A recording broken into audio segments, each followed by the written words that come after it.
শিক্ষার্থীবৃন্দ, এখন আমরা ষান্মাসিক সামষ্টিক মূল্যায়ন 2024 সপ্তম শ্রেণীর বাংলা বিষয়ের শিক্ষার্থী নির্দেশিকা থেকে আমাদের প্রশ্ন উত্তরগুলো সমাধান করব। যেখানে আমাদের প্রশ্নে বলা ছিল, পিঠা উৎসব উপলক্ষে বিদ্যালয়ে একটি জমকালো অনুষ্ঠান আয়োজন করা হবে। অনুষ্ঠানের এক অংশ থাকবে আলোচনা সভা, আরেক অংশ থাকবে সাংস্কৃতিক অনুষ্ঠান।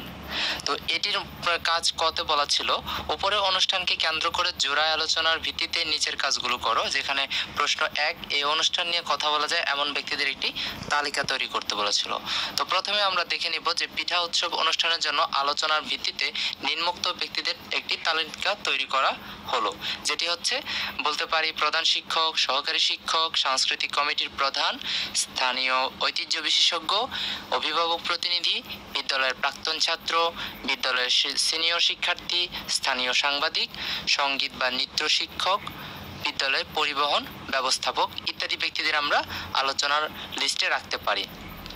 এই ব্যক্তিদের সাথে আলোচনা করে পিঠা উৎসব অনুষ্ঠানের বিভিন্ন দিক সম্পর্কে আলোচনা করা যাবে এবং তাদের পরামর্শ অনুযায়ী অনুষ্ঠানটি সুষ্ঠুভাবে আয়োজন করা যাবে। তোমার নিজের তৈরি তালিকা এবং সহপাঠীর সাথে আলোচনার পর তৈরির চূড়ান্ত তালিকা হতে একজন ব্যক্তির নাম বাছাই করা হলো। যেখানে তুমি নিজে একটি তালিকা তৈরি করবে, তারপর তোমার সহপাঠীর সাথে আলোচনা করে নতুন ব্যক্তির নাম যোগ করলে তা খাতায় লিখবে। শেষে দুটি তালিকা একসাথে করে একটি চূড়ান্ত তালিকা তৈরি করবে।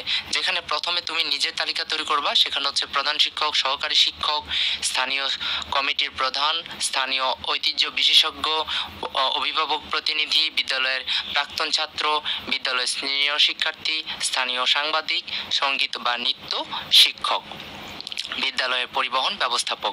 তোমার সহপাঠীর সাথে আলোচনা করার পর নতুন ব্যক্তির নাম যোগ করা যেতে পারে, যেমন স্থানীয় জনপ্রতিনিধি, তারপর স্থানীয় রন্ধন বিশেষজ্ঞ, বিদ্যালয়ের প্রধান পৃষ্ঠপোষক, বিদ্যালয়ের পরিবেশ ক্লাবের প্রধান। এগুলো হচ্ছে তোমার সহপাঠীর সাথে আলোচনা করার পর নাম যুক্ত করতে পারো।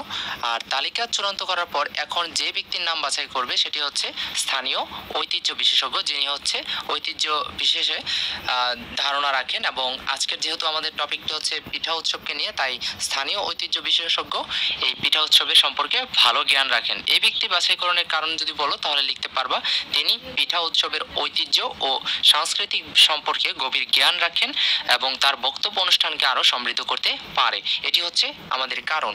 এরপর আমরা একটি কথোপকথন তৈরি করব বিদ্যালয়ের পিঠা উৎসবকে নিয়ে স্থানীয় ঐতিহ্য বিশেষজ্ঞের সাথে, যেখানে শিক্ষার্থী নাম হচ্ছে জাহিদ। আর শুভ সকাল স্যার, আমি আমাদের বিদ্যালয়ের পিঠা উৎসবের বিষয়ে আপনার সাথে কিছু কথা বলতে চাই, আপনার কি একটু সময় হবে? স্থানীয় ঐতিহ্য বিশেষজ্ঞ মোহাম্মদ হাসান: শুভ সকাল জাহিদ, অবশ্যই আমার কাছে সময় আছে। পিঠা উৎসব নিয়ে তুমি কি জানতে চাও? তিনি প্রশ্ন করলেন। জাহিদ: স্যার, আমাদের বিদ্যালয়ে পিঠা উৎসব উপলক্ষে একটি আলোচনা সভা এবং সাংস্কৃতিক পরিবেশনার আয়োজন করা হচ্ছে। আমি চাইছি আপনি আমাদের এই অনুষ্ঠানে অংশগ্রহণ করার পিঠার ঐতিহ্য এবং সংস্কৃতি সম্পর্কে আলোচনা করুন। মোহাম্মদ হাসান: এটি সত্যি একটি সুন্দর উদ্যোগ, আমি অবশ্যই আসতে চাই এবং আমাদের ঐতিহ্যবাহী পিঠার গল্প ও সংস্কৃতি সম্পর্কে আলোচনা করতে চাই। তবে কোন কোন পিঠার কথা বললে তোমরা বেশি উপকৃত হবে? জাহিদ: ধন্যবাদ স্যার, আমরা চাইব আপনি চন্দ্রপুলি, ভাপা পিঠা এবং পাটিসাপটা পিঠার কথা বলুন। এইসব পিঠার পেছনে ঐতিহ্য ও ইতিহাস নিয়ে আমাদের জানালে খুবই ভালো হবে। মোহাম্মদ হাসান: অবশ্যই জাহিদ, আমি এই পিঠাগুলো সম্পর্কে কথা বলবো। এছাড়া তোমাদের পিঠা তৈরি এবং পরিবেশনার সময় কিছু পরামর্শ দিতে পারি কি? জাহিদ: হ্যাঁ স্যার, তা তো খুবই উপকারী হবে। আমরা চাই যে পিঠা পরিবেশনার সময় ঐতিহ্যবাহী পদ্ধতিতে একটি উপস্থাপন করতে। আপনি কি আমাদের কয়েকটি পদ্ধতি ও টিপস শেয়ার করতে পারেন? মোহাম্মদ হাসান: অবশ্যই, আমি তোমাদের কয়েকটি প্রাচীন পদ্ধতি ও টিপস শিখিয়ে দেব যা পিঠাকে আরো সুস্বাদু এবং আকর্ষণীয় করবে। তোমরা যখনই এই পদ্ধতি অনুসরণ করবে তখন দর্শকরা সত্যি মুগ্ধ হবে। জাহিদ: ধন্যবাদ স্যার, আপনার পরামর্শ আমাদের জন্য খুবই মূল্যবান। আমরা চেষ্টা করব আপনার সব পরামর্শ অনুসরণ করতে। মোহাম্মদ হাসান: আমি তোমাদের এই উৎসবে যোগ দিতে পেরে সত্যি আনন্দিত। তোমরা যেন সফলভাবে এই পিঠা উৎসব পালন করতে পারো সেই শুভকামনা রইল। জাহিদ: আপনার আশীর্বাদ আমাদের জন্য অনেক বড় প্রেরণা। ধন্যবাদ স্যার, আমরা আগ্রহ ভরে আপনার আসার অপেক্ষায় থাকব। মোহাম্মদ হাসান: ঠিক আছে জাহিদ, আমি নির্দিষ্ট দিনে এবং সময়ে উপস্থিত থাকব, তোমাদের সবার সঙ্গে দেখা হবে। জাহিদ: ধন্যবাদ স্যার, শুভ দিন। মোহাম্মদ হাসান: শুভ দিন জাহিদ।